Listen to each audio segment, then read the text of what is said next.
Here we go, another day in crypto. We got a lot to talk about today. XRP up over 22% on the 7-day. Whoa! Super Bowl goes cashless. Jay Clayton's got stuff to say about payments. Let's just roll that beautiful intro and get into this. Here we go. This is Digital Perspectives with Brad Kimes. Subscribe for new content notifications. Now, here's Brad Kimes. Come on in. Welcome back to the show, everybody. You can follow me on Twitter at BackupBradley above at the top of the screen, and everything that we're talking about here today. Super Bowl goes cashless. Yeah. Amid the pandemic and the fear that cash, paper money will spread everything around. You know, I don't care what the reason is. Just go cashless, right? I don't want anybody to be sick. Don't get me wrong. But let's just go cashless. Remember what Christine Lagarde said and so many others. Never let a good crisis go to waste. And it looks like they're not letting it go to waste here at the Super Bowl. Let's keep this going because I don't know if you know this, but $66.5 billion worth of Bitcoin is lost. And it will never be recovered, says crypto intelligence firm Chainalysis, which, by the way, adopted the XRP ledger as a part of its analytics products. Just thought I'd share that little tidbit. And moving on here this morning, shout out to Michael Val, 5 Links, Bond Crypt, Jesus Tejero, DJ Peter Vass. I appreciate each and every one of you guys so much.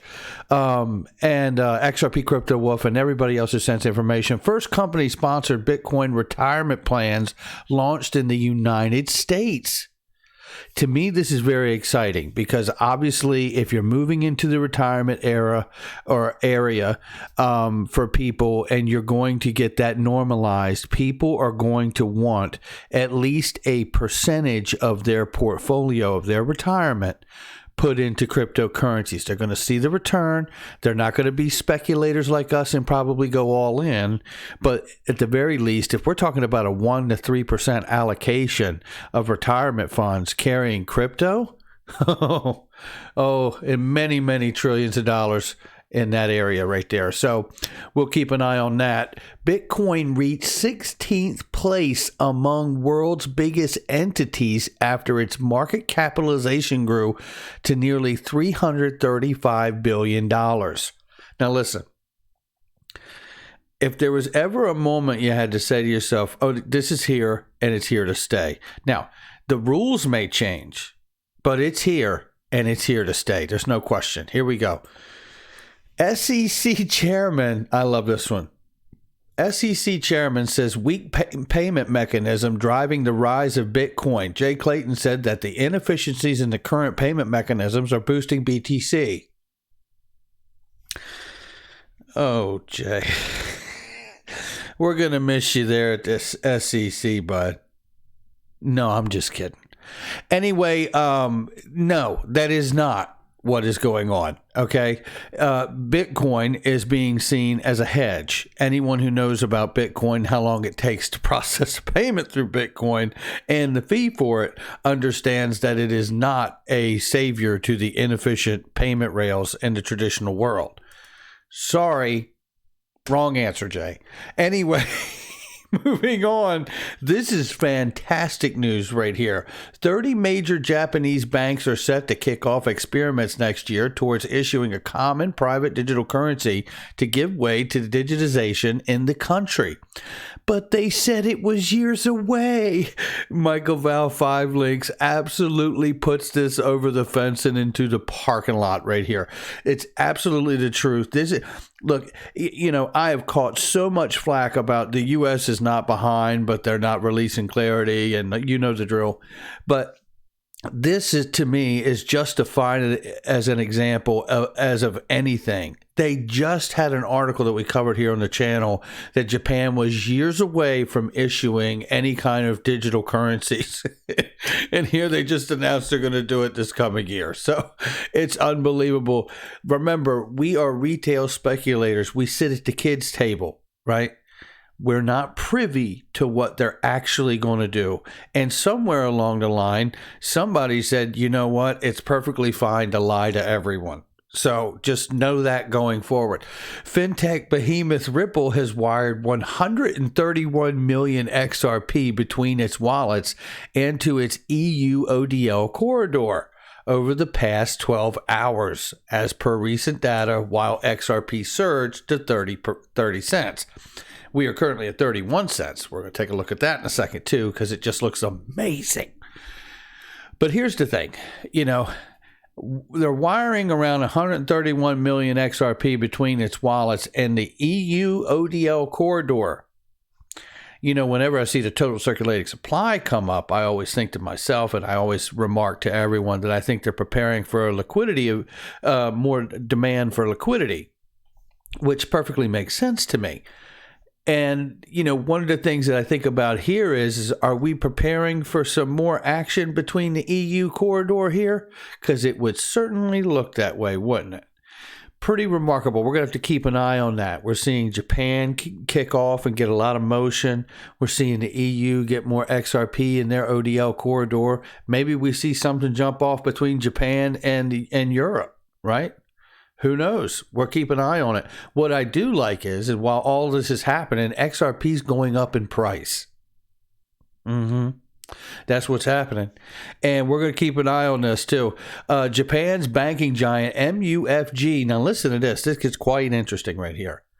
MUFG plans to launch blockchain payments network in 2021. MUFG and Akami, I think I said that correctly, aim to provide cheaper and more efficient payment services via their joint venture Global Open Network, or GoNet. Now, I went into this article, and man, oh man, they have some aspiring goals here. I mean, they're talking about the network is also plans in July of next year to start a service allowing customers to buy canned and bottled beverages at some vending machines in Japan by placing a credit card on a machine reader. GoNet says its payment platform can process 100,000 transactions per second, which exceeds Visa's processing capacity of about 70,000 transactions per second. According to GoNet, the platform can be expanded to, listen to this, to reach as high as 10 million transactions per second for small payments. Wow. Now, I'm going to tell you something. That to me is interesting because it says for small payments, I start thinking micro payments, right? And maybe they're breaking these things down to micro payments. One thing I did want to remind everybody of is that MUFG Bank is a Ripple partner. They joined with a memorandum of understanding back in 2018, and they've been with them ever since. So Ripple partner MUFG is moving very quickly and plans to launch a blockchain payment network in 2021. That's the way that article should read with a title, but we got it covered. Now let's take a look at this, because what we're looking at right now is a beautiful 31 cents. That's right. And by the way, I wanted to show this because let me pull this up and I'll go back and just pull my profile up because I wanted to share this. Look at these gains right here. 31.23 this morning when I took a look at it, and I had to screenshot it and share it. 22.68% gains on the 7-day, ladies and gentlemen. What? Listen, when I think back at the piece of news we just looked at about Bitcoin and retirement funds offering, their own retirement fund that way, I start thinking, imagine what people see, even whether it's Bitcoin or whether it's XRP. Think crypto. Think broadly right now. You see these kinds of gains, and you're not a speculator in the crypto space. You're just somebody who has a retirement account or wants to build a retirement account. You're going to see these kinds of gains and look at the traditional market and understanding that if you get 8% a year in a retirement portfolio, I mean, you should be doing handstands with the way most traditional brokers would be like, oh, well, you got 8% this year. We did really good. No, crypto is going to smash all of those traditional numbers that are understood. That's how we're going to end up seeing, I believe, not a complete shift to 100% portfolio here, but we're going to start seeing a shift where we get that 1 to 3% allocation. And that's fine, because we don't need 100% investment. We just need all the money to make 1 to 3% investment in the retirement sector. And I believe there is about $9 trillion, according to Blake Skadron, of pension funds and 401ks out here in the world that could be allocating that 1 to 3%. Now, I want you to think about that. 1 to 3% of $9 trillion coming into the market just in allocation for retirement, which just means the stuff's getting locked up and sitting there for years, right? So 22.68%. I just can't get over that. And I have to think to myself, when we see these kind of push in price, is it the market surging together? Bitcoin is the leader, right? It leads and paces the market. And then it was back in 2017, it was like 14 or 19 days after Bitcoin hit its high. We saw the altcoin market take off after it went to like 15,000.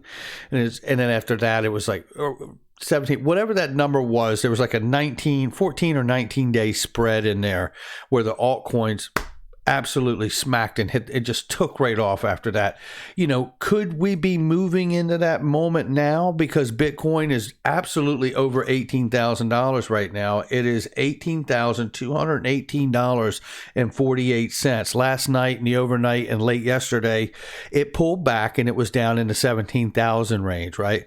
It has taken that breath. It's got a drink of water and it's back off and running again. And XRP and many other coins are running with it. But that's going to do it for me. 22.68% gains on the 7-day. Whoa. What's it going to look like in 2021? What's it going to look like? I don't know about you, but I think it's nothing but up from here. All right. Make sure you hit the like and subscribe. Get that notification bell while you're at it, and leave a comment below, and check out all the descriptions in the description, or all the links in the description box and the comment section. And if you haven't done it, check out iTrust Capital. They have the crypto IRAs and gold and silver IRAs, and they're amazing. It is the best offering in the space. There's no question about it. And don't forget, there's an early bird special. I'm going to put the link, a Black Friday special for crypto tax fixer Clinton Donnelly, who I will have clips from in another video either later today or sometime over the weekend. Really great information coming from him as well. I will catch all of you on the next one.